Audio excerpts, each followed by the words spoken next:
important to recognize that there are going to be obstacles no matter what it is, no matter what the field, you can't be the best at everything. Focus on what you really, really want, okay? What is my goal and what am I willing to do to get there that my opponent does not want to do? It's about what football coaches would say, you got to have the want to. Do you want to?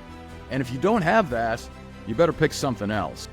Today, we're talking about one of the greats. And now we're not talking about an athlete, though we are talking about sports. My guest today is the sports director for KGO7 in the Bay Area. He's been my partner calling games live. He's been my partner doing post-game shows, and he's as good as they get in the television industry. He's got some great stories coming up. Larry Beil is on Everyday Great today to entertain and educate you about what it takes to be a great broadcaster. Great day, everyone. I'm Mike Pawlawski, former world champion quarterback, serial entrepreneur, and award-winning TV producer and host. I've lived a life dedicated to mastery through performance and mindset integration. Each week, I'll bring you the insights, strategies, and stories from some of the world's top performers to help you unlock your greatness.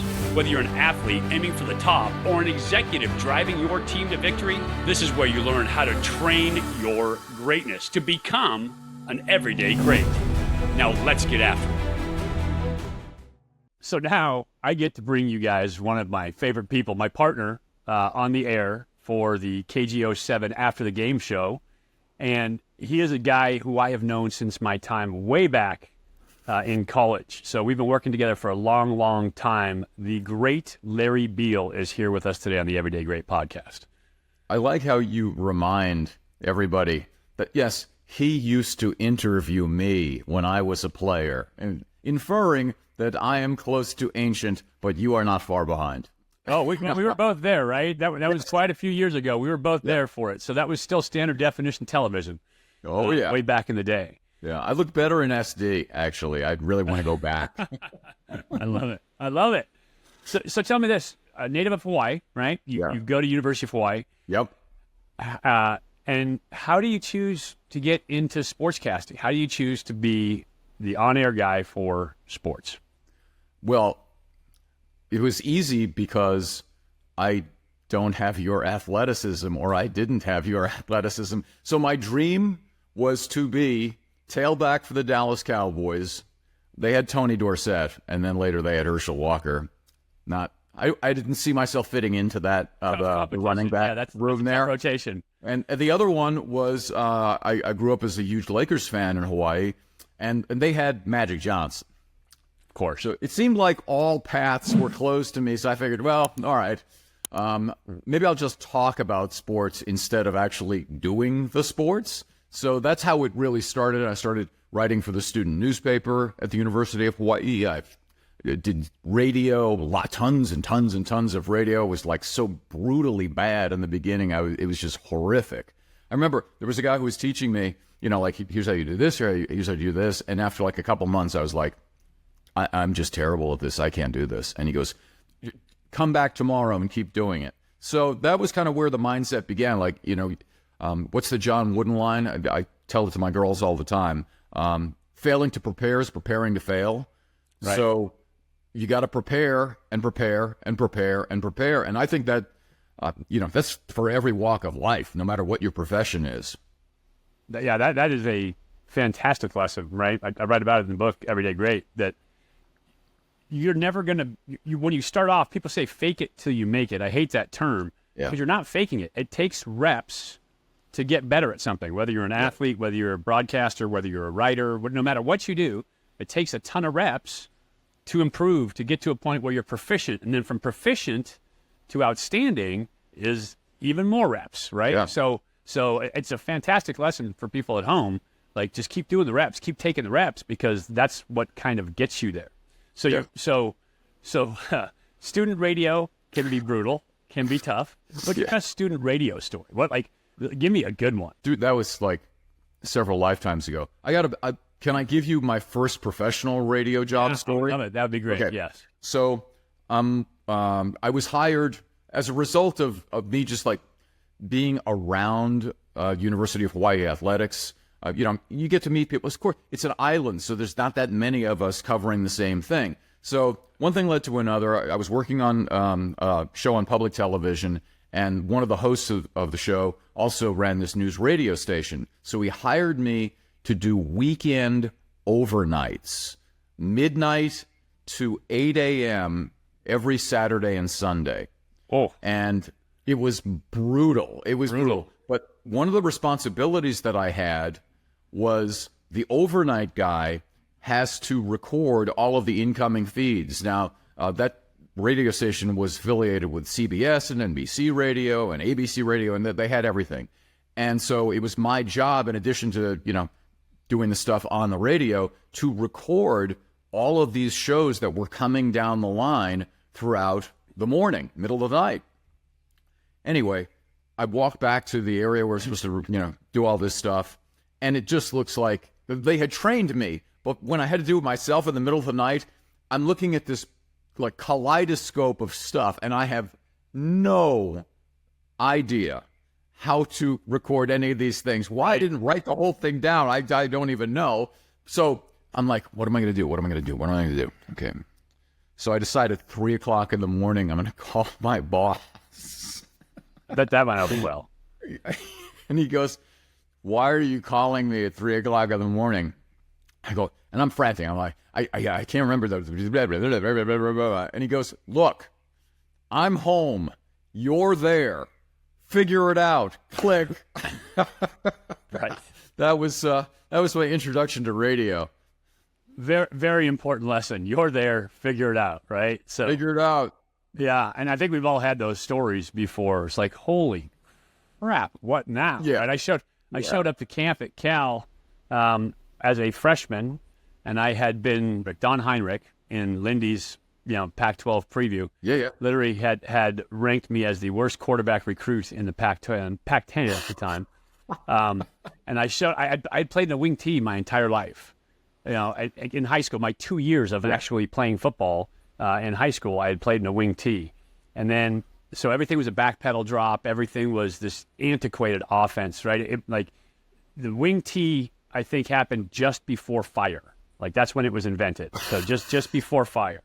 And so were you a running quarterback? Wait a second. Wing tee is a running offense. Were you a running quarterback? I ran. I think I ran for 1,200 yards and passed for 1,200 yards, something like that. I don't remember the exact stats from high school, but it was very balanced, right? You were basically Lamar Jackson before Lamar Jackson. Exactly. That's exactly it. Yeah. And I was actually all state as a safety, but everybody that recruited me as a quarterback. But anyway, I get to Cal, and they're doing pro style drop. When you turn drop and all those things that quarterbacks do. And I had no clue. I was so out of sync, and I was like, oh my gosh. And it was bad. And I was ready to go over the wall pretty quickly when I got there, I felt so overwhelmed with it. But like we talked about, you take the reps, right? I think a lot of people kind of get to that point and they're like, oh, what now? Like, what do I do now? And they quit, or they go away, or they divert, or they do something, right, to distract. And I said, and I had help. My dad was awesome, and my mom were super supportive. But I kind of stuck it out and got through those really tough parts. And then all of a sudden I'm like, oh, I can do this. How about that? Yeah. Once you start developing some mastery, you're like, oh, I can do this. It's a lot easier. So, I understand exactly what you're talking about when it comes to that moment where you're like calling the boss at 3 a.m. I felt like that on many occasions with football.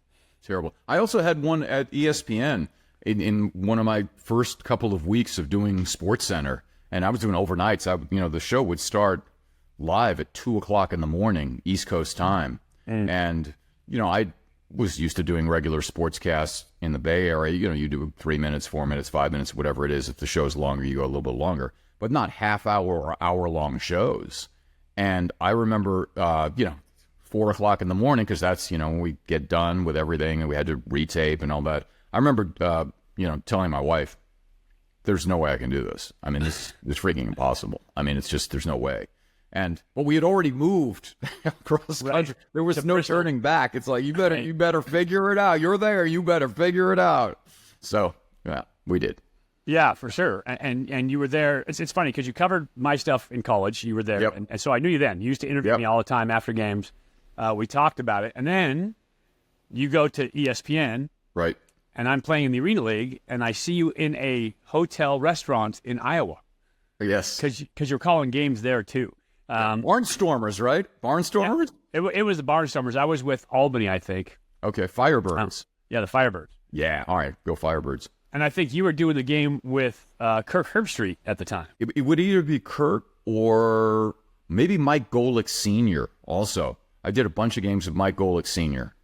Yeah, I think, anyway, I think it was Herbert because I remember him being the young guy on the broadcast at the time. I knew you, right? So it was crazy. We sat and talked football. I kind of gave you the whole game plan, what was going on the whole night. Yeah. But I remember him being the young guy who I hadn't seen before at the moment. Yeah, so, at that time they actually they made a big gamble on Herbie because he had really not had much experience at all. And then the next thing I knew, he was on like all the college football shows, the big shows, and I don't even think Game Day existed at that point. But the people that made that call, they nailed it because he's terrific and is now he and his dog Ben. The dog accompanies him to every game, which on a private jet. I think it worked out for them. I think it worked out pretty well for him, sure. Talk to me about being on camera, right? A ton of people have a hard time speaking publicly, being on camera. Yep. Clearly, I've seen you do it for years now. You're just so natural, so smooth, so good at it. How'd you develop that? Well, first, thank you. I think it's just a matter of what we were talking about before, of reps and determination. And I think, look, I'm never going to be Michael Jordan. I'm not going to be dunking basketballs. I'm not going to be, doing Steph Curry things. So there's a limit to that, but this is a skill set that can be developed. And the more you talk in front of a camera, the more you talk in front of people, the more you talk, period, you pick it up. So it was a gradual process, but I know one of the greatest fears that people have is public speaking, which I find kind of unusual because I don't even think about it at this point. Even back then, it was never one of these, oh my God, look at all these people out here. It was like, okay. So I don't know. It just worked out that was part of a skill set that I was able to develop as opposed to, throwing for 400 yards for the Golden Bears or something like that. Right. And so how do you develop it, right? What do you do? What was your focus as you're doing this? Like I said, you're one of the best in the business. I work with you. I think you're fantastic. You're super polished. There's nothing that can faze you. So what do you do to prepare for that? So one of the things that I used to do, and this goes back to the early radio days, is my mentor told me, look, if you want to try to master this, pick up a newspaper. And the newspaper is not written at all to be spoken aloud, like we would do this kind of conversation. It's very stilted and it's not a natural flow. And what he said was, if you can read the newspaper out loud and make it sound interesting, then you're getting the skills, you're figuring it out. And I remember, oh my goodness, my family wanted to kill me because I was constantly reading the newspaper out loud and like, will you stop that? You're driving us nuts. Like, well, all right, I'll have to go into another room or go someplace else. But yeah, I mean, I knew that was the first skill set I really had to develop, was the voice work part of it and being able to have expression. And to this day, you see, we have interns coming in and I'm always telling them, look, it's got to sound like you're talking to me. It can't sound like you're reading to me. If you're reading to me, you've lost the audience. Yeah. So anyway, over and over and over and over and over. Finally, I got to the point where I could ditch the newspaper and actually read regular, script, regular copy that was written. And so that's what I did. The TV thing was really similar. My first television job, I was working on the show on public TV. Sometimes the main guys couldn't get to wherever we were shooting, and so I would ask the questions, but all you would see was my hand and a microphone. Like, I was never on camera. I was not allowed to be on camera. Right. So that's how I started getting interview skills. So it was like one thing at a time, and then, okay, all right, now you can be on the TV. And then I started substituting for some of the guys when they had other commitments, and one thing led to another, and I was able to at least be skillful enough that they did not drag me off the set. So that was a good thing at that time. Definitely a good thing. Yeah, I appreciate that. Interview skills are hard too, right? When to develop interview skills, it feels like natural because you're having a conversation, but to be able to lead people into the questions that you want can be pretty difficult. Now, I love your discussion about voice inflection, right, and how you punch it out there. We had the opportunity to have the Cal Stars, Fernando Mendoza and Jaden Ott, on set with us at KGO for our draft analysis this year. Yeah. And one of the big things you have to teach young broadcasters is that TV flattens you. So, TV brings you down a bunch, and so you have to punch up and be even more personality when you get on the air. So when people are nervous going in, it feels very nervous coming across, right, because it's so flat. Plus, the one thing that's so unusual and I think is a challenge, especially in the beginning, is that in order to bring the level of energy on TV or radio that will not bore people to tears, you almost have to come outside of your body physically in terms of you've got to be at a higher energy level than if, let's say, you and I were having a coffee at Starbucks or something like that, where we'd be just, talking like we are now. But you have to be over the top to the point where it feels weird, but that's actually what is more normal on television. So it's kind of an odd skill set to try to develop, because it's not like you would talk to a normal person like, hello, Mike. Right, you're on blast. Yeah, we are going to do a podcast. Right. But you have to bring in the energy level. I think that's really challenging, especially for young broadcasters. Yeah, and that's what I call my broadcaster voice, right? You get into it, and all of a sudden you're projecting now, and you're punching it out there, and you can feel it better, so that you do bring that energy to people as they're listening, right? That connection through digital is harder. If you sound bored or boring, imagine what the people listening to you are thinking. They're like, for sure, click. There's too many. There's a lot of, especially now. Now you can click. Yes. There's a zillion options to get anything, anywhere, anytime, any place. So it's even more difficult, I think, now to establish yourself in a career, whether it be TV or radio or newspapers or whatever it is. I mean, the newspapers, I don't even know how long the newspapers are going to survive. Right. But it's so, there's so much stuff now. It's just, we're bombarded with messages and images and all that every day. I think it's really challenging right now in this environment. Oh, no doubt.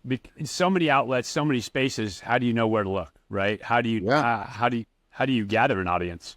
Used to be you had the alphabet networks, and that was it, and that's where you went and you watched TV, and then cable, and then all of a sudden the internet, and somebody took the top off, and so there are outlets everywhere. YouTube, the whole 9 yards. There's a million places for your stuff to air. Social media, absolutely. It's a huge, like this podcast, right? It's just a big change for people at home. Big change for people in our business for sure. Absolutely. So you've had the opportunity to watch a ton of sports, right?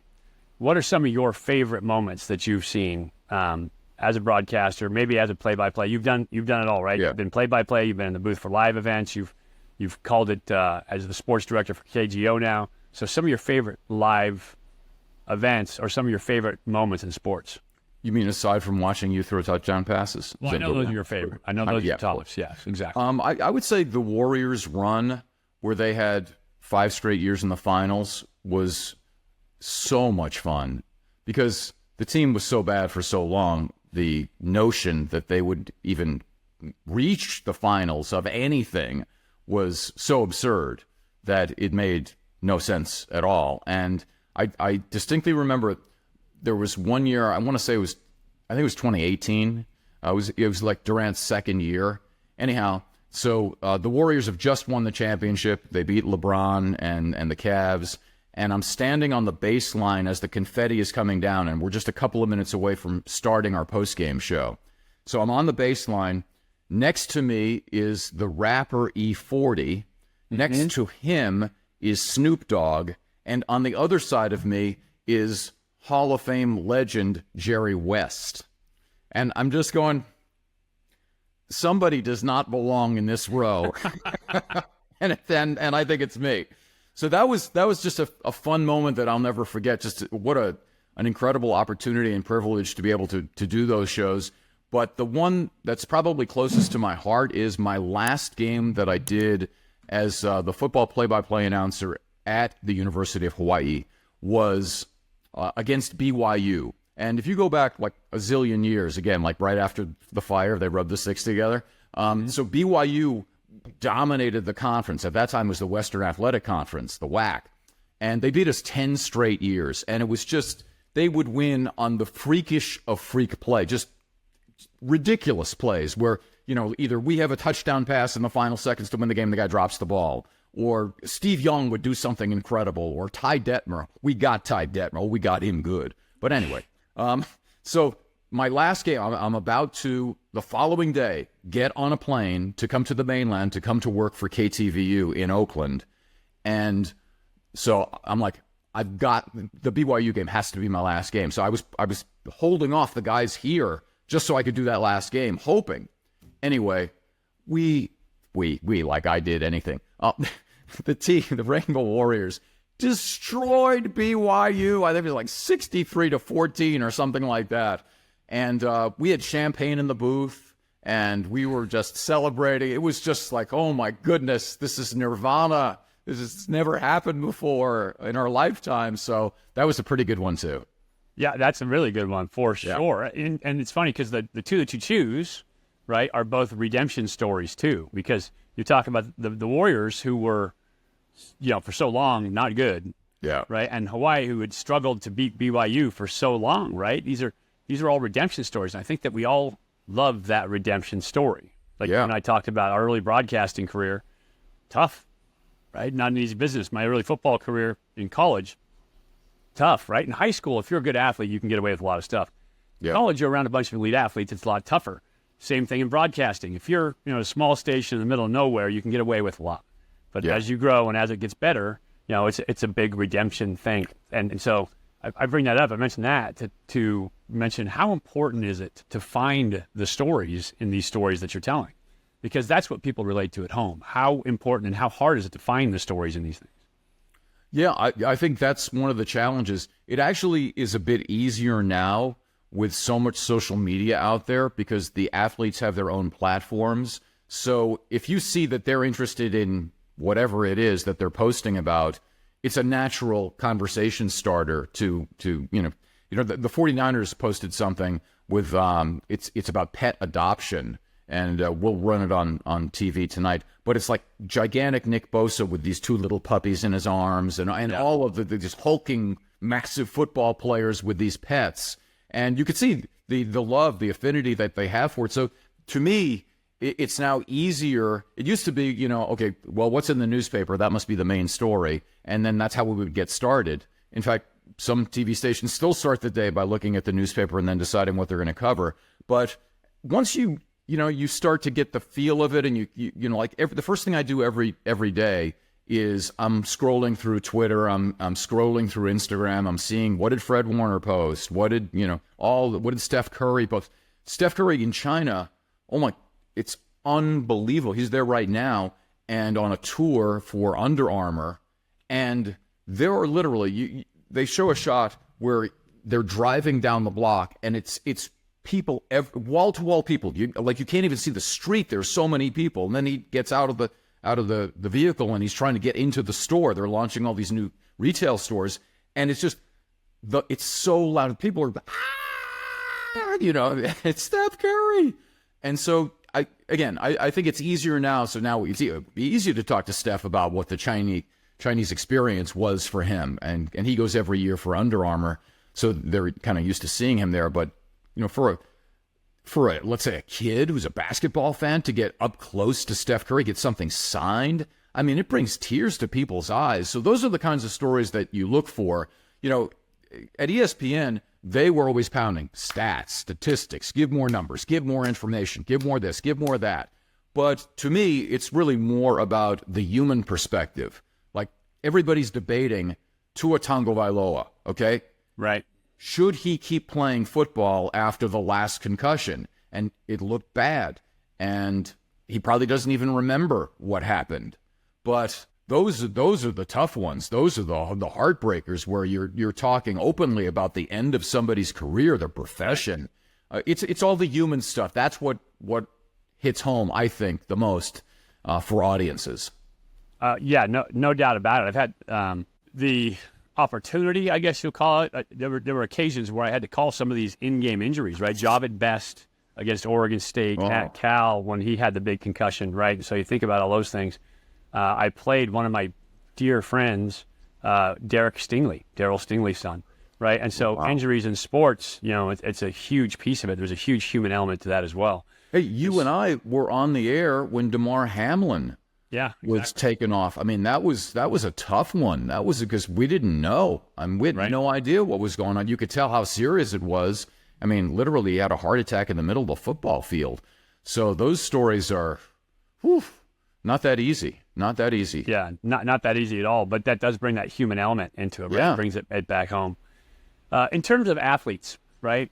You've gotten to see a lot of great athletes. What do you think makes the great ones great? I think it's a number of qualities. I think part of it is the dedication that no matter what, you are going to find a way to succeed in this. And that's why, Steph Curry will put up hundreds and hundreds and hundreds of shots every day, practice, etc.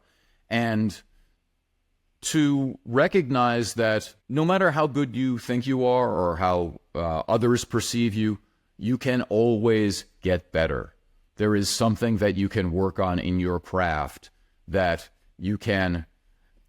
Nobody's perfect. We're never going to get to perfection. But if you can get to just below that and get to consistent excellence, that's the mindset that you need to have. The second you get comfortable and go, oh, you know what, I've been doing this for 3 decades, you're done. You're done. You have to keep stimulating your brain, as you often remind me, neuroplasticity. Yes. Neuroplasticity. And you have to just keep going. And the other thing that I think is really interesting, and I don't know, I want to explore this more, but let me ask you this. I'm gonna flip it on you here on the pod, because what I found is most of the great athletes are driven more by fear of failure than achieving success. They don't want to fail, especially on a large scale. And it's that almost paranoia that makes them work harder and harder and harder. And I remember watching Jerry Rice work out, and it's just, okay, we're going to lift weights, we're going to do sprints, we're going to do this, well, then we're going to run up a mountain. Okay, Kobe Bryant, if you watch clips of him, he talked about how he just did this in his mind. He just did the math. He said, in the off season, most NBA players are working out once a day or twice a day. But he recognized if he got up at 4 o'clock in the morning, it's 4 o'clock in the morning off season. Who wants to do this? Nobody, okay? But he could get in the gym, work out from 5 to 7, go home, take a nap, eat something, then come back, do the same thing at noon, same thing, go home, relax, blah, blah, blah. Come back at 3 or 4 o'clock in the afternoon, do his third workout of the day in the off season. And what he said was, you're not going to notice anything in the first week. You may not notice much in the first month, but as you keep stacking and stacking and stacking and stacking, you are going to put in so many more hours than your opponents, they will never catch up to you. So how much do you want it? How hard are you willing to work for it? And as Tom Brady would say, LFG, let's go. Right. And that's a great point, by the way, to take me into my book, Everyday Great, because I talk about that there. You asked, is it fear of failure? Is it, striving for success? Yeah. It's both, right? But I have a full chapter in my book about setting your identity. And what happens in the brain is once you set your identity as the person that does this, right? For Kobe Bryant, I will outwork anybody, right? Right. And once you set your identity to a point where your brain has harnessed your nervous system and trained your nervous system to be that guy, you have a structure in the brain called the insula, and literally things that go against your strongly held beliefs make you physically ill. They'll make you gag. So the insula is responsible for if you go to drink milk and it's bad and you get that little gag reflex, it sets you up to protect you against things that are bad for you. Yeah. And so that brain structure, the brain is always working together, like everything's interrelated, but but the insula is kind of where this is related in terms of the gag reflex and everything else. But that fires off, and if your identity is so strong that you are the guy that will outwork everybody, then the concept of not outworking everybody literally makes you physically ill. And so creating the right identity for yourself that makes you that person, that the identity that gets you there. I have an entire chapter on doing this in the book, by the way. If you want to get the book, text GREAT to 55444. You can get on there. I will send you a checklist, a pregame checklist to develop mental toughness, tell you about how athletes actually develop mental toughness. So GREAT, G-R-E-A-T, to 55444. I will send you out that checklist, and I will give you the announcements for when the book's getting ready to come out. But that's kind of that's the brain structure. That's everything else going on about it. That kind of gets you there. And then throughout the book, I have kind of a whole process in terms of how to get yourself prepared, how to get your mindset right, how to develop those winning tools. I was just talking with Urban Meyer the other day. He sent me a great endorsement for the book after reading it, and there's a bunch of stuff in there that athletes know, that executives know, that all these people that have had success know. And so that's what I wrote about in Everyday Great. But to your point, that's it. Once you program yourself properly, once you train yourself properly, you can't accept any other way. And I think it's also important to recognize that there are going to be obstacles no matter what it is, no matter what the field, whether it's athleticism, there's always going to be somebody who can jump higher or throw the ball farther or whatever the case may be, or somebody who can sell better, or what you can't be the best at everything. So focus on what you really, really want. Okay, what is my goal, and what am I willing to do to get there that my opponent does not want to do? He would rather sleep in at 4 o'clock in the morning as opposed to getting in the gym and working out and that sort of thing. So to me, most of it is about, we joke about this in the sports department, our office.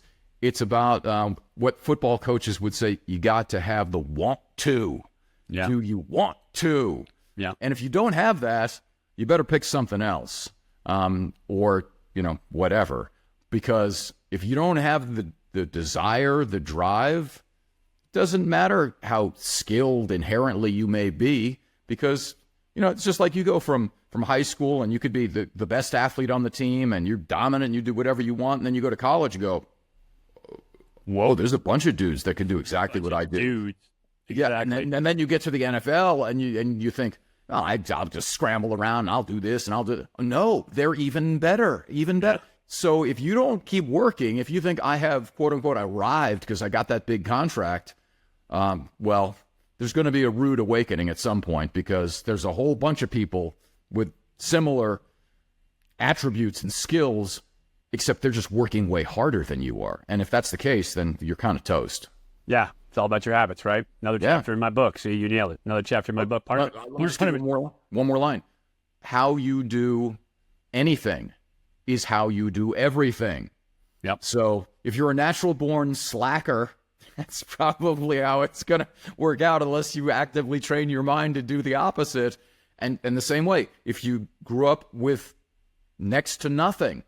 I just heard this, and Stephen A. Smith on ESPN, we know he yells and screams and all this stuff. What he was talking about is he grew up with nothing, and it's always in the back of his mind. So you'll see him on like 1,000 different shows on ESPN, whether you like him or don't like him, whatever the case may be. But he doesn't want to go back to having nothing, and that scares him. It scares me. It's part of what motivates us to keep going and do the next thing. Yes, I'll do one more show. Yes, I'll do this. Yes, I'll do that. Because none of us wants to go back, especially... Yeah, I mean, I wish I blame my parents for not being like billionaires. I really, really am upset with them. And also the genetics that left me with a lack of athleticism that I couldn't play for the Lakers or the Cowboys. But you have to find the want to in whatever it is you're doing. And maybe you don't like software sales. Maybe you're better at, landscaping, or who knows. You got to figure it out. Just figure out, what do you like to do? There's a Japanese concept called ikigai. Ikigai. Ikigai. Ikigai is almost a series of Venn diagrams, and what it helps you do is identify, what do you love, what does the planet need? Can I make money doing this? Do I have the skills to do it? And as you keep narrowing it down, you hit the bullseye of what is it that I really love, that I can do, that I could get paid for. And that's what my target should be. But we go through everyday life. We don't necessarily think about those things in such a fashion where step 1, step 2, step 3, step 4, and it narrows down what your field of focus should be. So look up Ikigai if you get a chance. It's so funny. One of my very good friends, Dr. Ciro Hernandez, just actually bought me a book on Ikigai. And it's literally, I think it's the title of the book, which is great. I think there's a piece of it too is that also brings you connection, right? That you're serving purpose for other people in there. Yes, yeah, right. Absolutely. So that's always a big one. That's when people talk about purpose. That's your purpose, right? Yeah. All these things added together, that becomes your purpose. And how does the purpose serve other people, which really is what makes us human. The connection factor that we have with each other, like my connection with you, brother. Yeah, appreciate you coming on. Right. That's what makes everything go round. How can we serve each other? It makes it so much more fulfilling than just doing it for ourselves. Well, last thought on that. You coach up a lot of high school players, quarterbacks in particular. I think if we're here for any purpose on this spinning blue marble, it's my responsibility to look at a younger person and say, I want to pass down knowledge to you if you are willing to accept it. And if you're just going to be, well, I'm the smartest guy in the room and I don't have to tell you anything, well, then you're probably going to be alone at the end. But I think you get great gratification, at least I do, and I'm sure you do too, because otherwise you wouldn't be doing it, to helping others develop the skills that it took you years to develop and trying to get them on the path if that's something that they're really interested in. And I think you get more from giving back than you do from taking. I'd much rather give to somebody that's thirsting for knowledge, thirsting for success. And if you and I can help somebody in that way, just like we had Mendoza and Ada in the studio, they're like fascinated by a television studio live and all that stuff. I mean, that I'm not sure. They may have had more fun than I did, but it was pretty close. I mean, just seeing like Fernando on the set and trying to read the scripts and do the stuff, and so it creates a connection. And I root for him just because now I know him and I know what drives him and what he wants. So I think, look, if we're going to be here on the planet for however many years, you might as well do something to make yourself better and make somebody else better. There is absolutely zero doubt about that. That's why I wrote the book. That's literally why I wrote the book, because I want to help other people. There's a bunch of life lessons that I have learned throughout my life, coming from, having lung disease as a young kid, really, pretty thick lung disease, to becoming a professional athlete, right, to going into TV production, having my own production studio, kind of all these lessons that I've learned. And so that want to give back, that want to serve other people is why I wrote the book. And I love storytelling. And the stories in the book are pretty fun. So anyway, you can text GREAT to 55444. Don't forget that. Get the pregame mental toughness checklist. That we will get that out to you. Get on the list. We'll make announcements about the book. I'm actually just talked to Cal today. I'm going to be doing a book signing at Cal around one of the games coming up here shortly. So nice. It's going to be very cool. And then there'll be some book signings out here in my local area, in the Bay Area as well. But anyway, brother, I appreciate having you on, right? One of the best to ever do this, a great partner, just as good as they get in the broadcast industry, and as good a person as you can tell. Well, I appreciate all the kind words. We still have to sit down with that whiteboard. Yes. And you got to coach me up, man. You got to coach me up. You were helping me the other night. I yell out, bubble screen. You go, no, that's a tunnel screen. No, that's a smoke screen. No, that's like, oh my God, so many things. But that's why I love working with you, because we have fun and we learn. I learn anyway. I mean, of what's going on. So I'm still working on the concepts. Is it the inside receiver or is it the outside receiver? Is it a jet sweep? Is it an end around? Right. So it's all that stuff. We got to get on that whiteboard. I need it. I am happy to do it. Just let me know. Talking through football concepts and ideas anytime. I love teaching X's and O's, brother. And all right. For you, anything for you. I appreciate you. Everybody at home, it's a great conversation today, right? Make sure you like, you subscribe, that you leave us a comment down below, because we'd love to hear from you, and that helps us in terms of our rating as well. I try to bring you great people. Obviously, Larry is one of the greatest, just a fantastic human being, fantastic person. And I hope you guys appreciated it. Hope you take some lessons away from this so you can live every day great.